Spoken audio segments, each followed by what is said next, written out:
Hola, soy Antonio Sala. En este vídeo vamos a hablar de un caso general multivariable que combina muchos aspectos de estructuras más sencillas de control para atacarlo desde el punto de vista del control óptimo H2, H infinito en el esquema de planta generalizada. Entonces, pues eso. La motivación es que efectivamente hay muchos problemas de control clásico que se pueden presentar como un único problema unificado, el problema de la planta generalizada, y vamos a plantear como objetivo un problema muy general de ese control multivariable que incluya todos estos aspectos de prealimentación, cascada, dos grados de libertad, etcétera, dentro del mismo. ¿Vale? Y entonces, pues eso, recordaremos como contenido cuál es el problema generalizado y discutiremos dicho caso general y haremos algunas conclusiones. Recordemos que un sistema pues me relaciona distintas señales y pueden ser un poco pues las entradas que varían arbitrariamente, unas ciertas variables internas que serán normalmente en mis modelos pues las variables de estado que almacenan digamos la energía necesaria para predecir el futuro, etcétera. Y luego pues tenemos unas determinadas salidas. Pues bien, vamos a plantear un problema de control genérico y clasificar dichas entradas y salidas. Entonces, en problemas de control yo tengo dos tipos de entradas, lo que llamaríamos entradas exógenas, que varían por causas externas al proceso y al control, ¿vale? Y luego pues lo que tendríamos es entradas manipuladas, las acciones de control, los actuadores, que pueden cambiar a voluntad del usuario y el usuario inserta un regulador que decide su valor. Entonces, bueno, pues estas son las manipuladas. Vamos a ver las entradas exógenas. En concreto, las entradas exógenas hay dos tipos de entradas, las que podríamos llamar perturbaciones y las que podríamos llamar referencias, ¿vale? Las perturbaciones, pues usualmente no se sabe por qué cambian, se sabe que son algún tipo de ruido blanco, ruido coloreado, ¿vale? Y normalmente conceptualmente las dividimos en dos grupos, un ruido de proceso que realmente sí afecta a la energía almacenada en los elementos físicos del proceso a controlar, o sea, son perturbaciones asociadas a cuestiones de potencia alta, por ejemplo, una temperatura exterior, una apertura de una ventana en un sistema de control de temperatura, ¿vale? Y por contra tenemos otro tipo de perturbaciones que llamaremos ruido de medida, que afecta a las lecturas de sensores, pero no afecta a las variables del proceso controlado. Estos ruidos de medida pues pueden ser ruido blanco, de espectro, digamos, a todas las frecuencias, o algún ruido coloreado, por ejemplo, una interferencia senoidal de 50 Hz por un mal apantallamiento. Bien, pues estas son un poco las perturbaciones, ¿vale? Y por otra parte, pues eso, como hemos dicho, las referencias son valores a los que otras variables deberían tender y que no entran, digamos, en lo que sería la física del sistema, solamente son entradas a los controladores, ¿vale? Para que los controladores intenten llevar, modificando las entradas manipulables, unas ciertas variables a estos valores. En concreto, ¿qué variables? Bueno, pues las variables sobre las que se tiene una referencia les llamaremos variables controladas. ¿Vale? Habrá unos objetivos de control asociados a las mismas y la diferencia entre una variable controlada y su referencia pues le llamaremos señal de error de bucle. ¿De acuerdo? Entonces, pues por otra parte, yo tendré medidas físicas, ¿vale? Medidas físicas donde yo obtendré unas variables controladas, digamos, directamente. Este es el problema fácil. Los problemas normalmente de control monovariable, pues las medidas, se tiene una medida de una variable controlada, se le resta la referencia y se hace una acción de control, ¿vale? Pero en un caso general, pues yo también puedo tener medidas de salidas auxiliares de las que no tengo referencia, pero que me pueden servir para controlar mejor las variables controladas, ¿vale? Y también podría tener en esquemas tipo prealimentación medida de alguna de las perturbaciones. Lo importante es que a todas estas medidas físicas siempre se les va a añadir un cierto ruido de medida, ¿vale? De modo que las medidas físicas van a ser imperfectas. Entonces, el problema de control generalizado se puede plantear como este diagrama de bloques, ¿vale? Por un lado tengo las perturbaciones y los cambios de referencia que ocurren de forma externa, digamos, lo que sería el regulador, ¿vale? El controlador tiene un cierto vector de información para decidir, hace sus cálculos para tomar una decisión, que serían los actuadores, las variables manipuladas, y el objetivo es que las desviaciones en determinadas variables controladas sean pequeñas, ¿vale? Y también un poco que los propios actuadores necesarios no tengan unos incrementos demasiado grandes o demasiado rápidos, ¿vale? Entonces este es el objetivo de control, ¿vale? Entonces, una vez haya cerrado el bucle, el objetivo es que cuando esto cambie con unos ciertos tamaños prefijados, esto sea pequeño.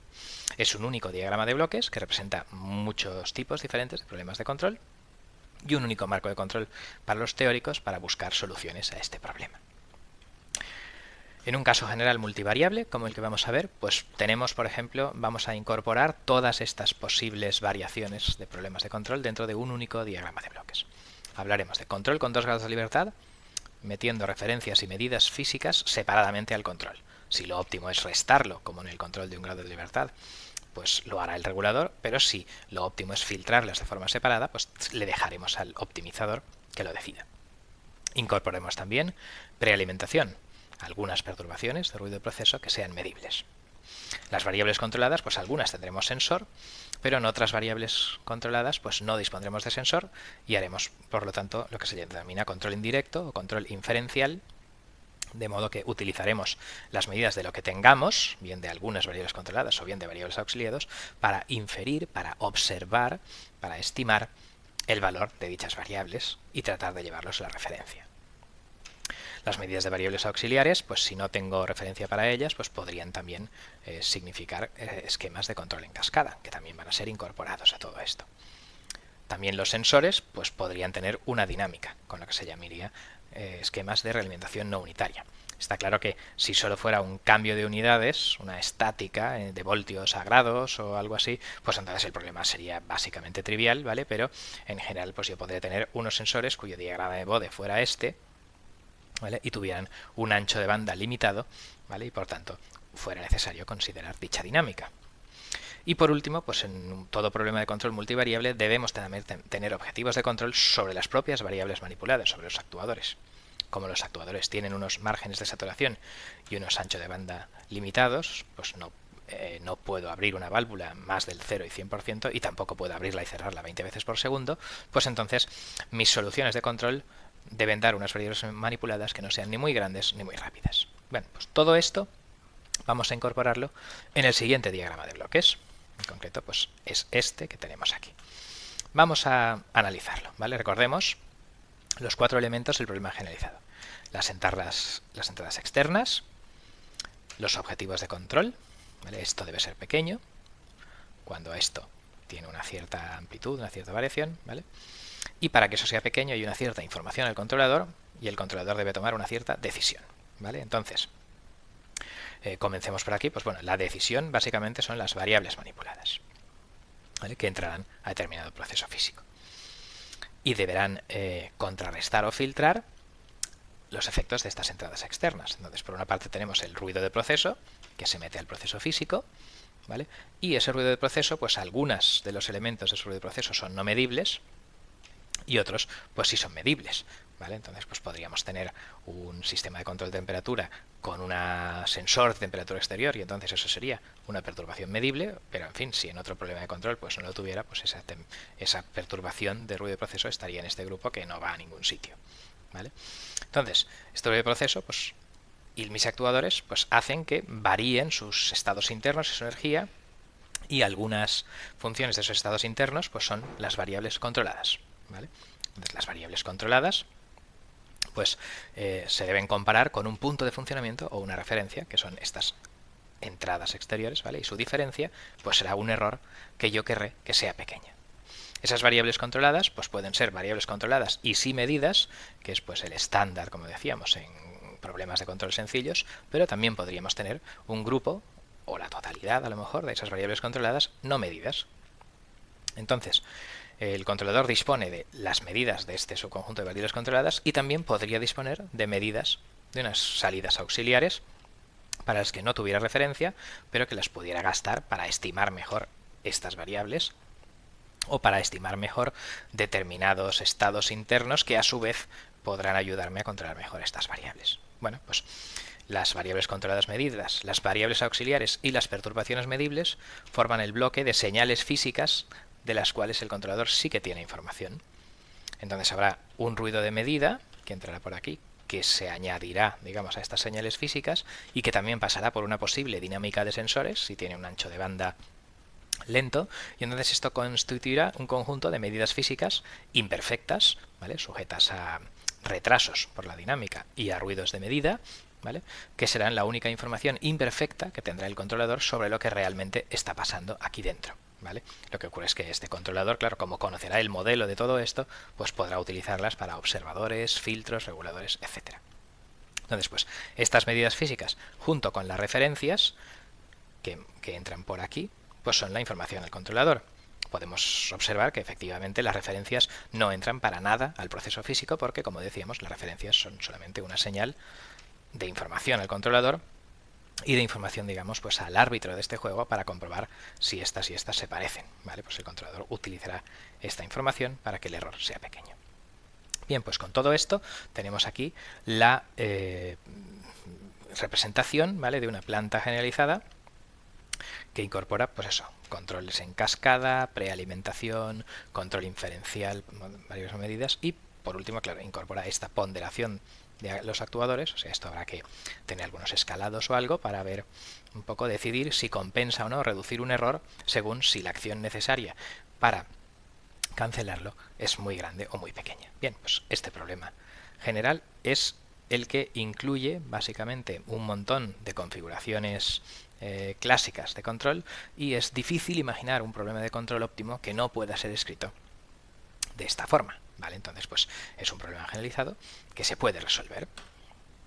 Entonces, este es un problema de control, como hemos dicho, aunque podríamos añadir objetivos de observación y filtrado, ¿vale?, si alguna de las salidas del controlador deben ser algo parecido a alguna de las variables internas, ¿vale? Por brevedad no se comenta en este vídeo. Una vez tenemos esta planta generalizada, es necesario un escalado para que las entradas exógenas y los objetivos de control tengan un significado tecnológico concreto, ¿vale? Habrá que escalar para ver qué amplitudes y rapideces tienen estas señales, ¿vale?, qué espectro en frecuencias, son ruidos coloreados, ¿vale? Y habrá que escalar errores versus acción de control para ver un poco, pues, la típica ponderación del estado y de la acción de control en los controladores óptimos, ¿vale?, y el compromiso entre reducir los errores con control grandes o no, ¿vale? Pues todo aquí habrá que poner, por tanto, unos escalados y aquí habrá que poner otros escalados y eso formará lo que se llama la planta generalizada ponderada. La solución óptima ha sido obtenida para el caso lineal, es el comando h2sin o hinfsin, ¿vale? Entonces, pues bien, en norma 2, el caso h2, que minimiza la varianza o la integral de la respuesta en frecuencia, o bien en norma infinito, que minimiza el pico de resonancia y es, digamos, tendrá relación con los problemas de control robusto. Entonces, pues con esto vamos a concluir este vídeo. Hemos visto un único problema que incorpora muchos tipos de problemas de control clásico, tipo cascada, inferencial, 2 grados de libertad, prealimentación, etcétera, ¿vale? Y hemos visto, pues, que la metodología en general de este tipo de problemas de control óptimo es, pues, plantear ante un problema de control un modelo de la planta generalizada, sustituyendo en este diagrama de bloques los elementos que realmente sí estén presentes en el problema de control concreto que yo quiera resolver, ¿vale? Luego tendremos que ponderarlo y escalarlo adecuadamente y llamar a las rutinas H2 y H infinito, ¿vale? Entonces este es un poco, pues, el problema de control óptimo general y los comandos H2 y H infinito pueden resolver simplemente mediante la representación interna A, B, C, D de esta planta generalizada todo este tipo de problemas de control multivariable. Bien, pues con esto finaliza este vídeo. Muchas gracias por vuestra atención.